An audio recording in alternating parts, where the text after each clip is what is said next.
Добрый день, индивидуальный расклад. Будет ли встреча, как она пройдет. Ну и дальше посмотрим еще перспективы отношений по запросу расклад. Мужчина спрашивает про женщину, девушку. Давайте сейчас посмотрим, в каком она настроении вообще. Что у нее в жизни происходит, кратенько. Работать может много, вообще много каких-то могло на нее навалиться бытовых обязанностей, различных там своих задач, служебных задач, но она, надо сказать, активно их может выполнять, кто-то ей может помогать. Так. Выпадает зависимость.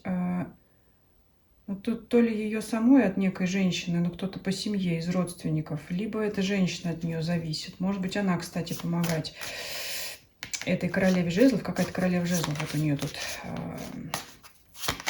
присутствует в данный момент в жизни. И, возможно, помощь загаданной девушке, женщине этой даме, либо она ей помогает. Вот что-то здесь такое. Здесь дьявол конкретно не несет в себе прям такого уж определенного какого-то негатива или какого-то воздействия. Здесь как бы просьба о помощи. Я все-таки склоняюсь, что эта женщина просит помощи у нее, потому что девушка загаданная, загружена, она, ну, можно сказать, как белка в колесе. Там надо что-то сделать, там надо сделать, сил у нее на это хватает, и помощь все-таки требуется загаданной девушке от кого-то из семьи. Так показывают карты. Ну, это вот, в общем, я так посмотрела, да, чтобы понимать вообще, что она, где она, как. Так, давайте теперь конкретно перейдем. Был вопрос, будет ли встреча, вообще девушка согласится на эту встречу или нет, потому что, исходя из ситуации, отношения сложные. Давайте посмотрим вообще, как она намерена, склонна ли она принимать предложение о встрече вообще.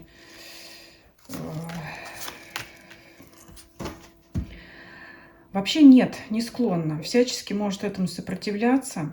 В крайнем случае на ее условиях что-то может произойти, какой-то разговор. Вообще она совершенно не склонна куда-то идти, выдвигаться. Она не знает, зачем ей это надо. Она будет всячески отнекиваться. Я могу так сказать, разговор будет. Четверка жезлов — это общение, это коммуникация в том числе. Но вот навстречу здесь она как-то вообще не склонна.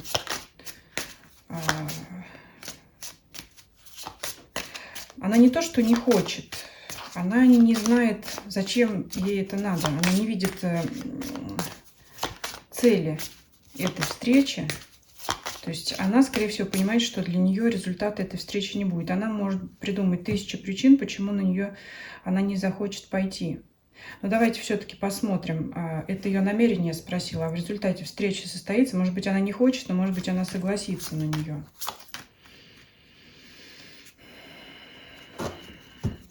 Может быть встреча. Здесь вообще 9 кубков. Это карта удовольствие, праздник живота. То есть это какой-то, возможно, кафе, ресторан. Что-то такое может быть. Это встреча, мир рядом лежит, встреча на людях. Почему-то вот так идет, не наедине. Вот смотрите, либо это просто разговор, там телефонный, скажем, обсуждение, и она не выходит навстречу. Но у нее есть сомнения, вот у нее 2 двойки выпадает. И тут она говорит, я не знаю, зачем мне туда идти, какой смысл мне туда идти. Я, наверное, откажусь, потому что вот у меня куча дел и вообще куча оправданий, я уже сказала. Но все-таки двойственность есть, вот все-таки ее туда тянет. Хотелось бы ей, скажем так, душой хочу, а головой понимаю, что незачем. В крайнем случае она может согласиться на какое-то вот людное место, как я уже сказала, мир, и рядом вот эта вот карта удовольствия. Это какое-то место, где есть другие люди. Ну, не могу сказать, что прям какое-то увеселительное заведение, но вот что-то идет похожее на кафе, какое-то место, где люди, ну, знаете, могут быть какие-то такие вот общественные места. А почему? Вот мне идет дальше что-то. Ну вот если бы сейчас было бы там тепло лето, сказать бы какой-то парк, там что-то. Но вот почему-то вот она как-то, если и согласится, то только чтобы на людях. Почему? Вот давайте спросим.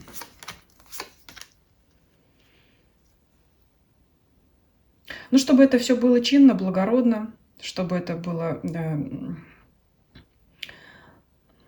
Вот вы знаете, как она хочет? Она хочет, чтобы это было как свидание романтическое двух людей, у которых отношения только начинаются. Я думала, честно говоря, выпадет другая причина, но вот говорю как есть.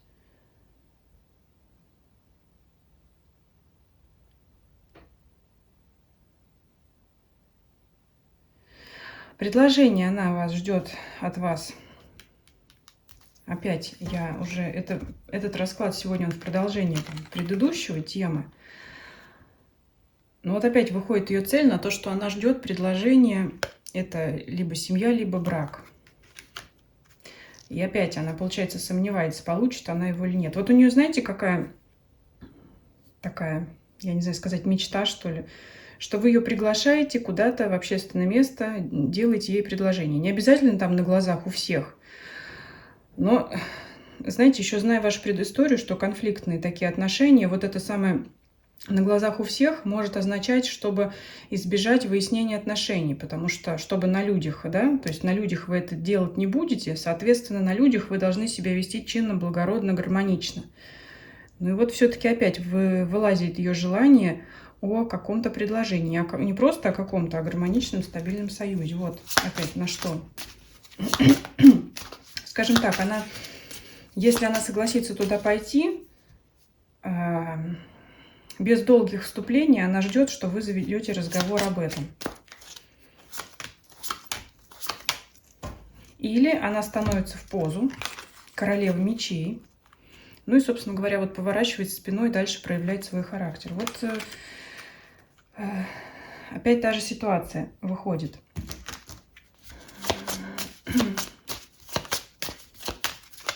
Но я здесь могу так сказать, очень большая вероятность того, что она на эту встречу не согласится, потому что все-таки первые карты, которые выпали на это, вот этот тупик, непонимание цели встречи, ну то есть даже если вы ей предложите эту встречу, объясните, что вот там давай то-то, то-то, то-то сделаем, поговорим, выясним что-то, она все равно для себя не видит... Вот зачем она пойдет? Она считает, что она на этой встрече для себя не получит того, что ей надо. Поэтому я вот говорю, в первую очередь идет, что она всячески обороняется. Но все-таки вот как-то вот и хочется, и колется. Но здесь у нее вот опять вот началось с мечей, заканчивается здесь мечами. Здесь все-таки намек на то, что она разумом действует, то есть она намеренно по силе твердо отстаивает свои позиции, свои планы. То есть или да, или я отворачиваюсь. Вот здесь такое.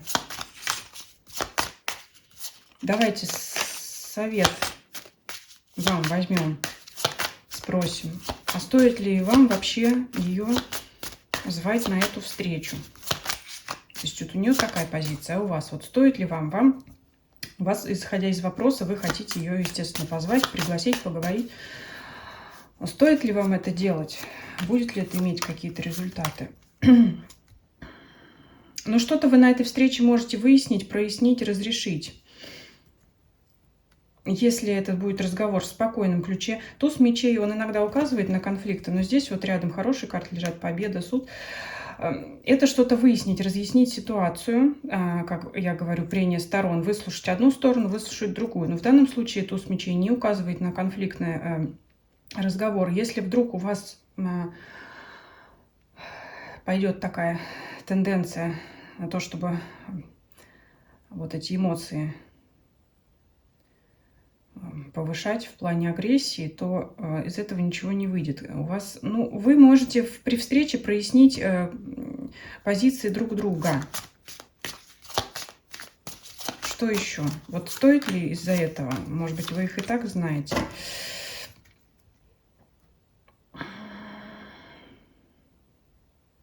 Ну, вот знаете, вот здесь действительно, вот как я сказала, она встала в позу. Там и карта силы, и карта королевы мечей. Здесь действительно, вот против нее сейчас переть бессмысленно. Вы можете встретиться, эта встреча может быть приятной, такой оживленной. Но здесь дальше вот карта, она же дороги, она же иногда встреча, она и расставание. После этого наступает девятка мечей. То есть здесь, ну, для вас эта встреча бессмысленна. Вы после того, что вы проясните, а я уже сказала, что прояснится, опять у нее ожидание, предложение руки и сердца, которого она знает, что она не получит, скорее всего, поэтому она идти на это свидание не хочет. Здесь вот, знаете, как говорят, даже к бабке не ходи, можно было и расклад не раскладывать. Потому что, ну, вы каждый останетесь при своем. Вам это принесет переживание, страдания. Вот здесь у вас, я уже повторюсь, идет такое. Личные отношения могут строиться ваши дальше, продолжать только на ее условиях. Иначе она, ну, она вам на уступки не пойдет. Она очень сейчас твердо в своих намерениях, в своих мыслях, в своих целях. Она на компромисс не пойдет. Она не согласится на какие-то ваши предложения, уступки. Соответственно, вы встретитесь. Можете, кстати, приятно вполне провести время. Но после этого вы... Ну, сейчас я еще спрошу. У вас будет переживание после этого разговора. Может быть, знаете, скорее здесь не стоит травить душу вам самому, чтобы, знаете, как из глаз долой, из сердца вон. Потому что просто себе разбередите душу и уйдете ни с чем оттуда. И еще раз давайте смотрим, что касается дальнейших ваших отношений. Вообще вы будете еще как-то пересекаться или на этом все? Потому что выходило в раскладе у вас охлаждение и зависшая ситуация. То есть ни вы ее не отпустили, ни она вас не отпустила. Но вот эта конкретная встреча, она для вас перенесет только переживания. Что на будущее? Ой, ну знаете, вы так и будете метаться постоянно. У вас в дальнейшем выпадает уже, знаете, как самоцель просто. Это как иногда называют дело чести, либо спортивный интерес по королю мечей. Вот просто добиться своего и все.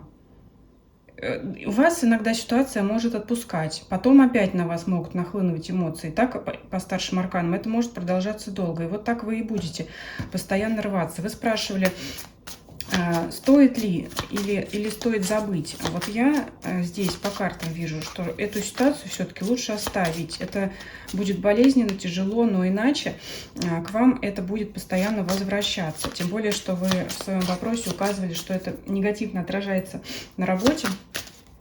Я очень могу хорошо это понять.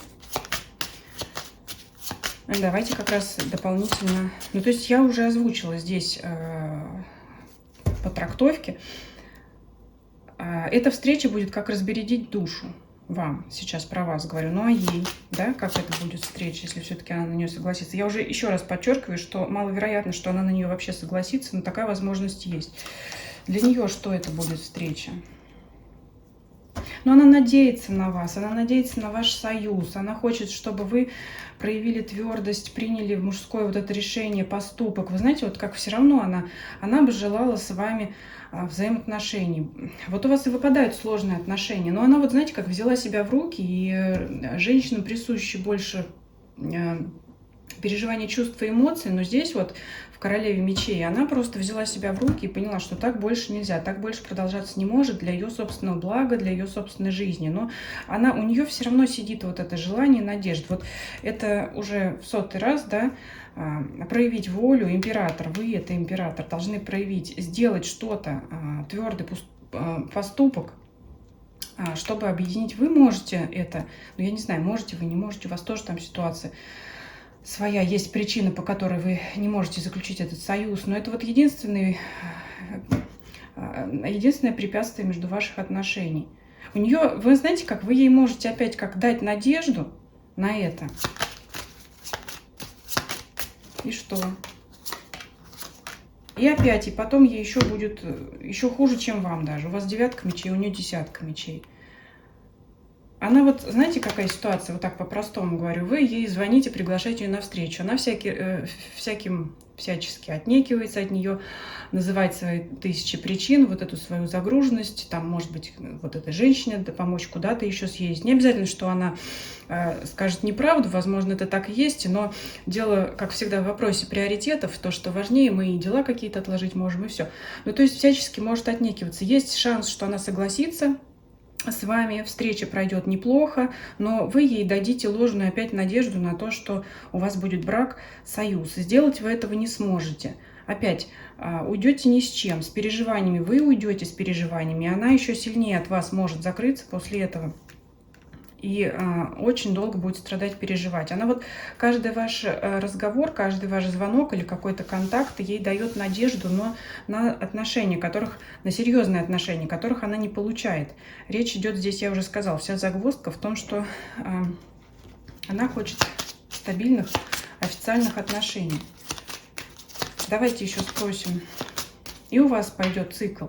Вот вроде отпустила, потом раз... опять может накатить по тем или иным причинам. У всех это разные причины. У кого-то место, где вы встречались, у кого-то какая-то музыка заиграет, еще что-то. Ну, какие-то, как сейчас модно называть, триггеры, когда они вызывают какие-то запахи, знаете, духи какие-то вы услышали где-то, похожие на ее запах. Вот какие-то такие вещи, какое-то любимое кино, которое вы неожиданно, ее любимый фильм, да, может быть, какой вы вместе смотрели, что-то вы вместе делали. Вот эти вещи, которые, они могут вновь напоминать постоянно вам они, и у вас этот цикл будет опять возвращаться. Поэтому здесь все-таки, конечно, указывает на то, что эту ситуацию надо отпускать. Смотрите, девятка мечей, десятка мечей. Вот как вам плохо, вы представьте, что ей еще хуже. Что еще тут вам карта скажет? Давайте сами у них спросим. Ну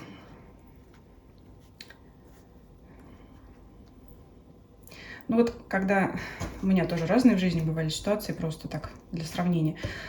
Когда дают совет уйти с головой в работу, хочется этого советчика прибить. Но вот здесь выпадает именно это.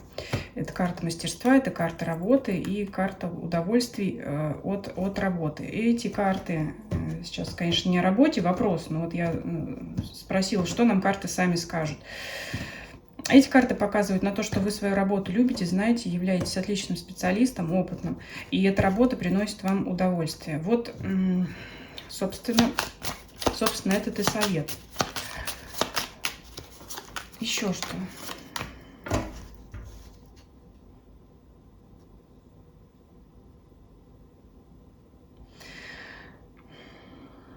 Вот еще такое скажу. Она здесь у вас опять выпадает как императрица, и рядом карта, ее называют карта цветущего сада.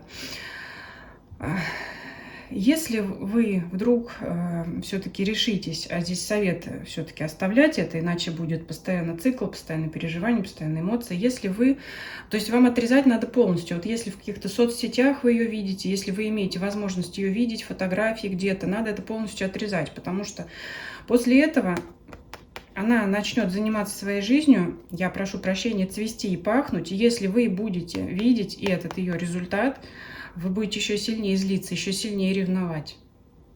То есть, я уже сказала, с глаз долой, из сердца вон.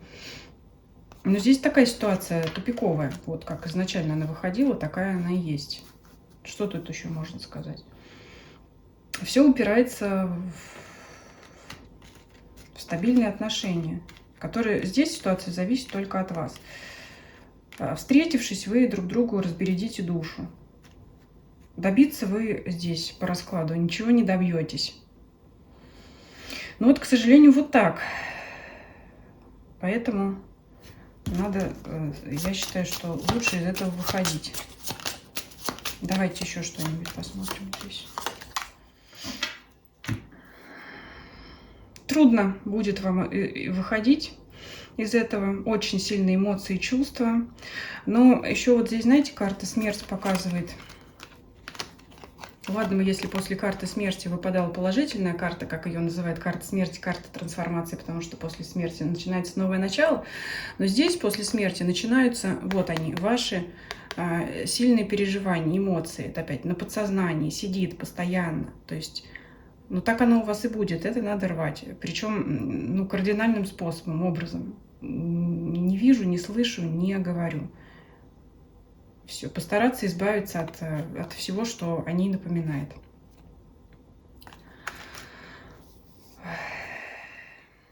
Я думаю, на этом расклад я завершу, потому что, ну что тут еще можно сказать? Двойственность, безвыходность здесь, переживания, и переживают оба, поэтому вот так. Если кого-то интересует еще личные расклады, обращайтесь по электронной почте, информация есть в описании под данным видео. Всем спасибо, всем до свидания.